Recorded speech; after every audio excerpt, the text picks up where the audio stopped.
ആ Sultan Bathery hats off U. എന്താ പറഞ്ഞു, 24 മണിക്കൂർ കഴിഞ്ഞിട്ടുള്ളൂ പോലും. അത് എലക്ഷൻ കഴിഞ്ഞ് രാഷ്ട്രീയ പാർട്ടി ഏതായാലും പോസ്റ്ററുകളും ബാനറുകളൊക്കെ അപ്പം നീക്കം ചെയ്യും. വയനാട്ടിലെ സുൽത്താൻ ബത്തേരി കേരളത്തിലെ സുൽത്താനായിക്കൊണ്ടിരിക്കുകയാണല്ലേ. കേരളത്തിലെ ഏറ്റവും വൃത്തിയുള്ള നഗരം എന്നറിയപ്പെടുന്നത്. പക്ഷേ ഇവിടെ വൃത്തി വെറുതെ കിട്ടിയില്ല എന്ന് പറഞ്ഞത്. അവിടെ ഒരു ശീലമാണ് പോലും, സംസ്കാരമാണ് പോലും. എല്ലായിടത്തും CCTV നിരീക്ഷണം, പൊതുസ്ഥലത്ത് മാലിന്യം അങ്ങനെ വലിച്ചെറിഞ്ഞാൽ തുപ്പുക, തെരുവിൽ മൂത്രമൊഴിക്കുക. അതിപ്പോൾ മലയാളികളൊന്നും ചെയ്യാറില്ല അല്ലേ. ഇതൊന്നും അത്ര നിസ്സാരമായിട്ടുള്ള അവിടെ കാണുന്നത്.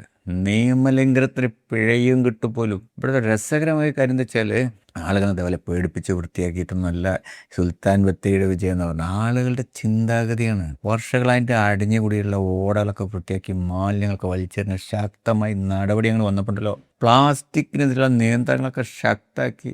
അങ്ങോട്ട് സിറ്റി ഓണറിന് മുമ്പേ ശുചീകരണ പ്രവർത്തനങ്ങൾ തുടങ്ങി.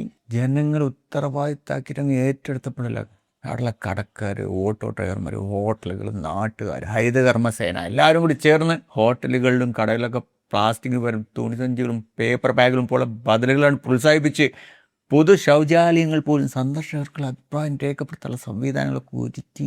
നഗരത്തിൻ്റെ സൗന്ദര്യം കൂട്ടാൻ തെരുവിൽ 100 പൂച്ചട്ടികൾ. Clean disciplined. ഇവിടെ നമ്മൾ പഠിക്കേണ്ട ഒരു വലിയ പാടല്ലേ. ഇവിടെ സുൽത്താൻ ബത്തേരി മാത്രമല്ലല്ലോ കേരളത്തിലുള്ളത്. പിന്നെ വേറെ ഞാൻ ഇപ്പോൾ ഈ ചെറുപ്പുളശ്ശേരി വഴി പോയപ്പോൾ എനിക്കതുപോലെ നല്ലൊരു വൃത്തിയുള്ള സിറ്റി തോന്നിയിട്ടാണ്. നമ്മൾ എത്ര സിറ്റികൾ പോലത്തെ വൃത്തികളുണ്ട്. ചില സ്ഥലങ്ങളൊക്കെ ഇപ്പോഴും പൊട്ടിപ്പൊളിഞ്ഞ ബിൽഡിങ്ങുകളും കണ്ടു കഴിഞ്ഞിട്ടുണ്ടെങ്കിൽ ഏതോ അന്ധകാലത്തുള്ള പോലത്തെ തോന്നുന്ന സ്ഥലങ്ങളൊക്കെ. പേരെടുത്ത് പറയുന്നില്ല, വേണമെങ്കിൽ ഒരു ക്ലൂ തരാം. ഒരു സ്ഥലത്തിൻ്റെ പേരിൽ തല എന്നുണ്ട്, വേറൊരു സ്ഥലത്തിൻ്റെ പേര് ആല എന്നുണ്ട്.